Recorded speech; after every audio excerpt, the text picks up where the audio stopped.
What's going on, everybody? Thank you for joining me here on the map. Today I want to share with you 20 tips on basically how to become a superhuman. Some of the statistics I'm going to be pulling in this video are from a lot of Finnish studies on sauna use. And it's no doubt, in my opinion, that Finnish people live the happiest. Finland has been rated the happiest country, like 5 of the last 7 years or something like that. And there's actually, I think, more saunas in Finland than there are people. Looked at some data, I've listened to some podcasts, and these things really do make you a superhuman. This is one of the most imperative things that you could do for yourself. So I strongly encourage going at least twice per week, okay? The first stat that I'm gonna pull is that people that go to the sauna 4 to 7 times per week, in comparison to someone that would just go once per week, okay? This isn't in comparison to somebody that doesn't go at all. This is in comparison to once per week. If you go 4 to 7 times per week, you are 60% less likely to go into sudden cardiac arrest, okay? Crazy stat right off the bat. The second one would be there is a 66% less risk of dementia and Alzheimer's disease. So part of the reason that this phenomenon occurs is because, and this would be my third one, is that there's increased blood flow, right? So when you're sitting in that heat, your blood vessels, they start to dilate. And that's what allows your blood to, get more blood circulation to your brain. And, people with dementia and Alzheimer's, a lot of it is neurological issues. So, that plaque built up and stuff like that. This is probably the craziest one in my opinion. You have a 40% less risk to all causes of mortality. That's cancer, that's heart disease, that's a stroke, right? So all of these crazy ways and very typical ways to go out, you lessen your risk by 40% in comparison to a person that just goes to the sauna once per week. So if you're going 4 to 7 times per week, 40% less risk of all causes of mortality. Absolutely insane. So moving onward, we're gonna go tip number 5. Going into the sauna mimics cardiovascular exercise. There's a very similar physiological response with the body. So your heart rate is increased. You're sweating. Your core body temperature is elevated by 1 to 2 degrees. Post-workout and post-sauna, your resting heart rate is lower and your blood pressure is lower. These things are very vital to, again, living just a healthy life. Obviously, exercising is king. I'm not suggesting stop exercising and just go into the sauna, but it's pretty wild that if you're dealing with an injury or something, or you just don't have the energy that day, go to the sauna and just relax, okay? So that would be my next tip. I think this is number 6. I might be on number 7, who knows? But we'll say number 6, relaxing. When people go into the sauna, I think there is an expectation that you're not gonna be on your phone. You're gonna have time to really reflect and kind of just sit with your thoughts. There's not that external stimulation that we are constantly being exposed to. We're in an age now where screen times are at an all-time high. I know that I am someone with an extremely high screen time. I think mine is around like 5.5 hours per day. But when you're in the sauna, you basically have no choice but to sit there in silence and reflect and also endure the heat. When I'm in there, I like to meditate and just try to kind of organize my thoughts and just focus on my breathing and stuff.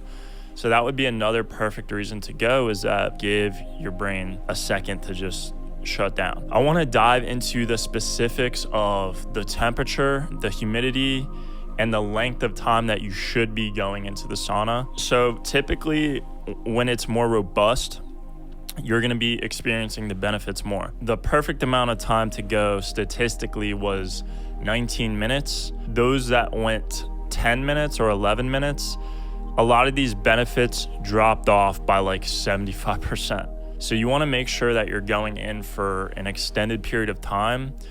If you can't yet, I would definitely recommend trying to build that endurance and heat tolerance. I wouldn't suggest going in there and just trying to pop out 19 minutes at 174 degrees if you've never done that before. That would lead me to the temperature as well. The studies were saying 174 degrees was kind of like a good sort of marker for these benefits. Some people do 180, some people do 190. Personally, I like to go in around 180, and then the humidity level between 10 and 20%. This is why traditional saunas are a lot better than infrared saunas, because you're able to experience that humidity. I personally recommend going into traditional saunas, definitely a lot more than infrared, but again, both are good for you. So let's move on to another tip. It lowers hypertension by 46%. I'm gonna be completely honest, I did not research what hypertension is, so I can't really give a lot of feedback on that. It was just one of the statistics that I was reading that sounded like it was very important. Let's move on to number 10, which is you are dumping heat shock proteins. Now, I'm sure a lot of you have heard about heat shock proteins from Gary Brecka or Andrew Huberman. For those that don't know what a heat shock protein is, heat shock proteins are activated once your body's exposed to a certain temperature. So these heat shock proteins help your protein cells maintain their 3D structure, which is pretty cool, but it's really important because those protein cells, from what I read, it allows better protection against these beta plaques called amyloid beta 42, I believe, which those are the sort of plaques that kind of latch on and build up. So when these heat shock proteins are released, they help the protein maintain the 3D structure, thus eliminating those beta plaques to build up. Pretty cool. Number 11 would be that your body temperature is elevated 1 to 2 degrees. Now, this is really important because there have been studies that shown this sort of effect actually has similar effects to, it can be used as like an antidepressant for up to like 6 weeks or something crazy like that. Now, the reason of this is because inflammation plays a major role in depression. When you are in the sauna, this thing called IL-10 and IL-6 are activated in your body, and those things are anti-inflammatory, so they help eliminate that inflammation, which can give that antidepressant effect. Number 12, it is believed to sensitizes your endorphins. I didn't really jump into this one too much, but basically things that you do, like hugging a person or eating good food, things that would normally make you feel good, it enhances them to feel better, from the small glimpse of that paragraph that I read. So we have this stuff called brain-derived nootropic factor, and in other words, BDNF. It helps your neuron health, and some believe it helps create new neurological pathways, which when you're in your adulthood, it's a lot harder to do that when, kids are doing that every day, and that's why they're like sponges and can absorb information. But it's a lot harder in adults. So it helps those existing neurons survive, and it is believed to help create new neural pathways. Okay, number 13. Hormesis is sort of the concept that with a little bit of stress can go a long way and actually be healthy for you. So this sort of aligns with intermittent fasting, hot and cold therapy, like doing a cold plunge. This can activate particular cellular pathways when you are exposed to a certain amount of stress. Now, this can be compared to real life. Think about the reason we work out. We break down those muscles and build them back up. We become stronger. You get in an argument with a friend or a partner, you resolve it, it becomes stronger. Challenges in life can often help us grow and become a better person. And that's sort of the idea with hormesis as well. So number 14 would be muscle atrophy, I think. So with muscle atrophy, going into the sauna helps your muscles not degrade. This is perfect, again, for people that may have been injured, that are trying to maintain their muscle mass, and going into the sauna can really help with this.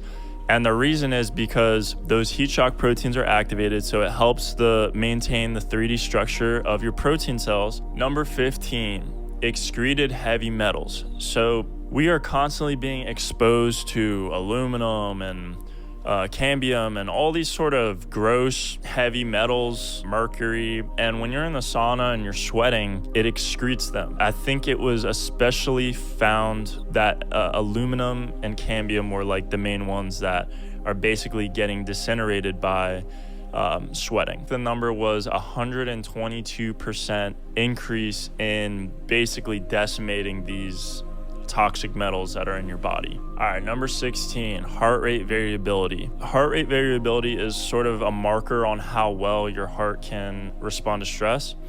And those that go in the sauna and exercise have a much elevated heart rate variability. That would make sense why a less chance of risk of a heart attack or a heart disease, going into sudden cardiac arrest, things like that. Overall, it would just help with your stress response in general. Okay, so honestly, I don't remember what number tip I'm on.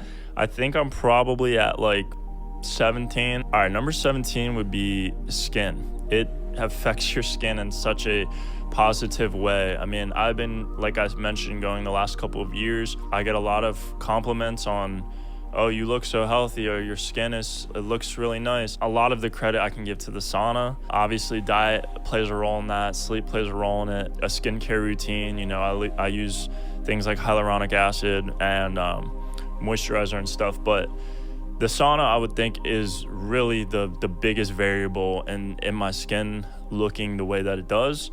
So that would be number 17. Number 18 would be how it kind of not eliminates acne, but it sort of assists in helping it be preventative. Now, I didn't see studies done on this, but I can speak as a personal testimony.